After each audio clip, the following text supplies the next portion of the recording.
El lenguaje. A ver, pensemos en esto por un segundo. Es probablemente el logro más alucinante del desarrollo humano. Un bebé, que es un ser totalmente indefenso, en poquísimos años consigue dominar un sistema complejísimo. Pero, ¿cómo narices ocurre este milagro? Esta pregunta, que parece súper sencilla, ¿verdad? Pues ha sido la chispa de una de las batallas intelectuales más bestias y fascinantes de la ciencia moderna. Porque esto de aprender a hablar no es solo un pasito más en el crecimiento de un niño, no. Es un auténtico campo de batalla de ideas, con titanes del pensamiento enfrentados para intentar descifrar el código del aprendizaje humano. Venga, vamos a meternos de lleno. Empecemos por el debate fundamental, el que lo arrancó todo. ¿El lenguaje es algo que se aprende de cero, como atarse los cordones, o es más bien un programa biológico que ya traemos, digamos, instalado de fábrica?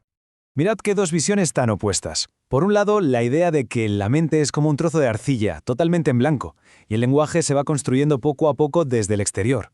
Y por otro, la idea revolucionaria de que la mente es más como una semilla, que ya tiene dentro el plano del lenguaje y solo necesita un poco de agua para empezar a crecer. Dos maneras de entender el aprendizaje que no podrían ser más diferentes. Para el conductista B.F. Skinner, la cosa estaba clarísima. El niño en realidad no hace nada especial. Es un aprendiz pasivo.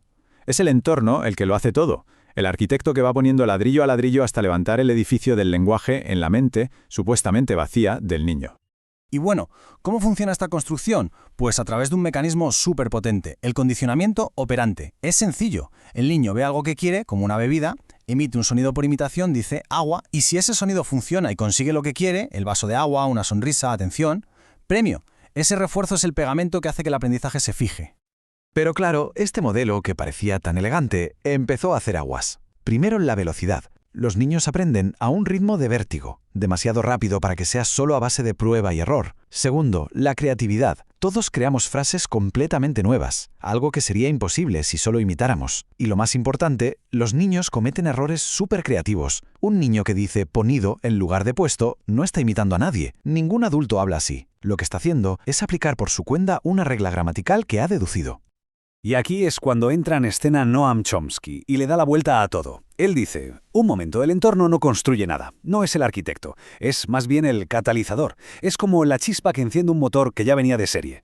Chomsky propone la existencia de una especie de órgano del lenguaje innato en nuestro cerebro. Este dispositivo, dice, viene con un software ya instalado, la gramática universal. Es una especie de plantilla con los principios básicos de todos los idiomas del mundo. El niño solo tiene que escuchar hablar a su alrededor para que este dispositivo se ponga en marcha y se ajuste a los parámetros del idioma concreto que le ha tocado.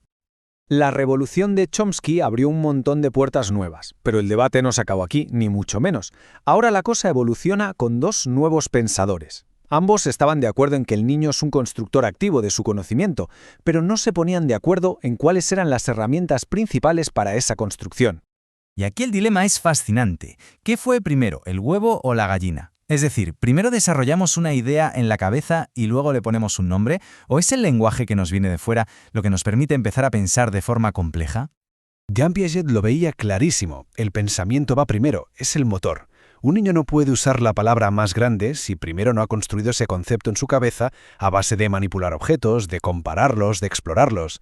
Para él, el lenguaje es como un espejo que simplemente refleja lo que la mente ya ha conseguido por sí misma.